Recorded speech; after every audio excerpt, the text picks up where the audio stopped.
At dito nga ay mag-e-exam tayo sa LTO portal para sa ating CD.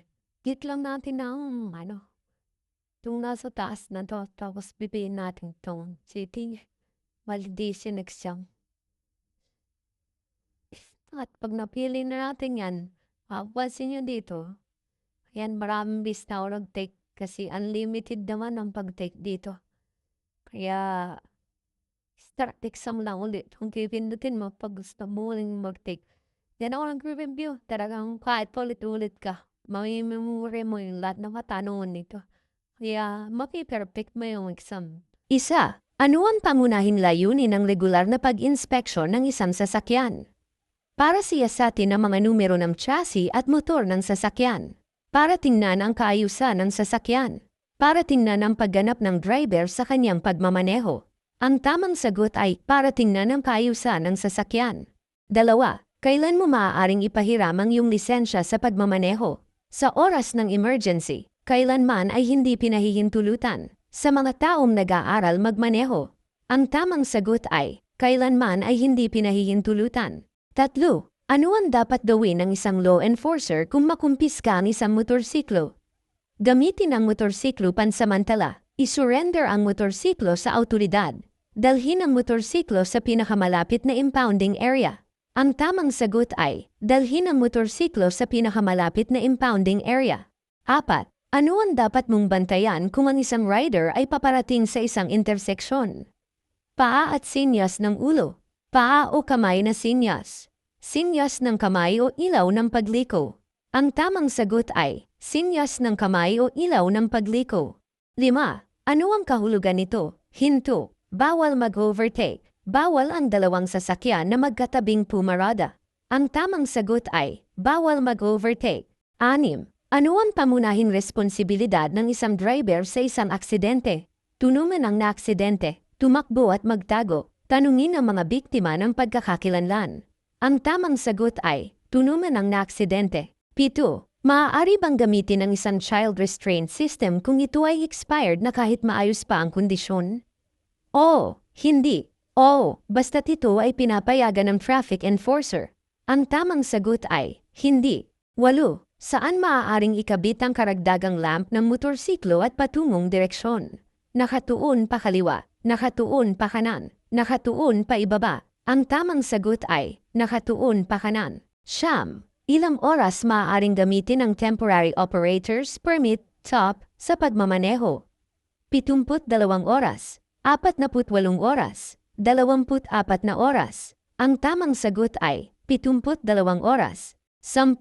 Ang 30 araw na suspensyon ng lisensya sa pagmamaneho ay ipapataw kung ang paglabag sa trapiko ay mabigat. Kung nabigo ang driver na bayaran ang kaukulang multa sa loob ng 15 araw. Kung nabigo ang driver na bayaran ang kaukulang multa sa loob ng 72 na oras. Ang tamang sagot ay kung nabigo ang driver na bayaran ang kaukulang multa sa loob ng 15 araw. 11. Ano ang mga kailangan para sa pagpaparehistro ng sasakyan? Anti-carnapang clearance, inspection ng sasakyan at emission test sa LTO, District Traffic Enforcement Clearance. Ang tamang sagot ay inspection ng sasakyan at emission test sa LTO. 12.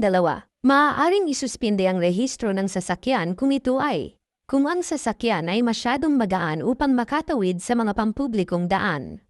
Ang sasakyan ay hindi pangharap na pagmamaneho. Ang sasakyan ay makakasira sa pampublikong kalsada. Ang tamang sagot ay ang sasakyan ay makakasira sa pampublikong kalsada. 13.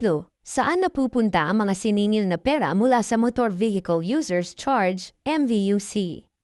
Ang nakolekta na pera ay ginagamit sa pagsasaayos ng kalsada. Ang mga nakolektang pera ay magagamit pansahod sa mga enforcers. Ang mga nakolektang pera ay para sa pagpapagawa ng mga dike at dam. Ang tamang sagot ay, ang nakolekta na pera ay ginagamit sa pagsasaayos ng kalsada. 14. Saan mo maaaring ireklamo o i-contest ang pagkakahuli sa iyo? Sa tanggapan ng adjudication, sa kalsada bago umalis ang enforcer, sa alinmang tanggapan ng adjudication. Ang tamang sagot ay, sa tanggapan ng adjudication. 15. Sa normal na traffic violation, sino ang maaaring kumumpiska ng lisensya? ang mga ahente o enforcer lamang na itinalaga ng LTO. Kahit sino, basta ang paglabag ay nakapaloob sa RA number 4136.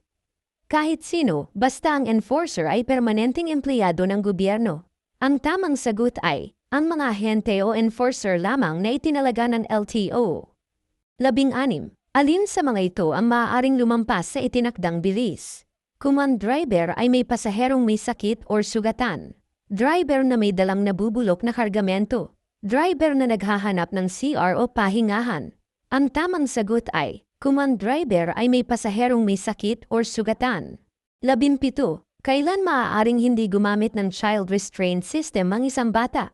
Kung ang bata ay mahuhuli sa kanyang schedule sa ospital. Kung ang bata ay papunta sa eskwelahan. Kung ang bata ay nangangailangan ng agarang lunas o medical. Ang tamang sagot ay, kung ang bata ay nangangailangan ng agarang lunas o medical. 18. Kapag nais mong magpalit o lumipat sa mas mataas na gear upang mas bumilis, at ang isang sasakyan sa kasalumat na direksyon ay mabilis na tumatawid sa iyong linya, ano ang iyong gagawin mo?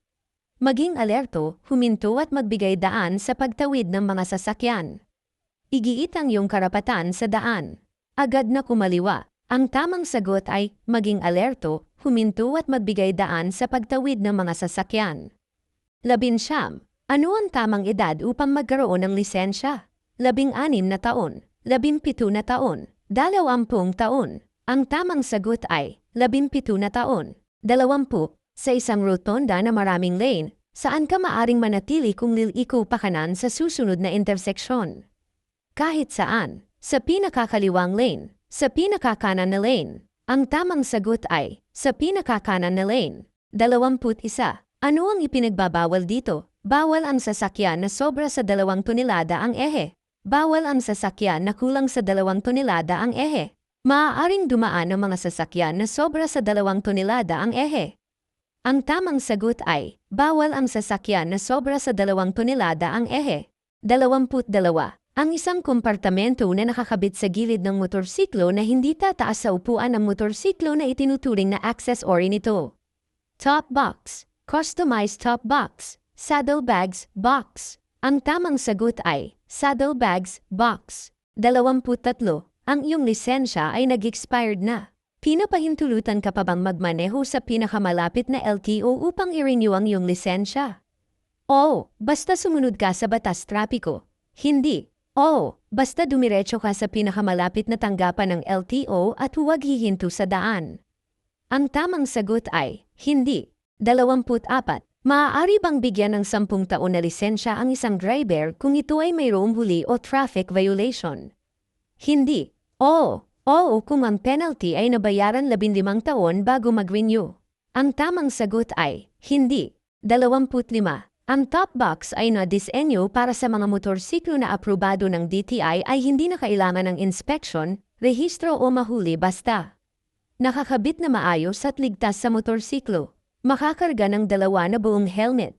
Lahat ng nabanggit. Ang tamang sagot ay, lahat ng nabanggit. Pagkatapos ng exam, makikita niyo ito. Para makita niyo yung inyong sagot, click niyo itong see your answer. At yan makikita mo kung saan ka na mali.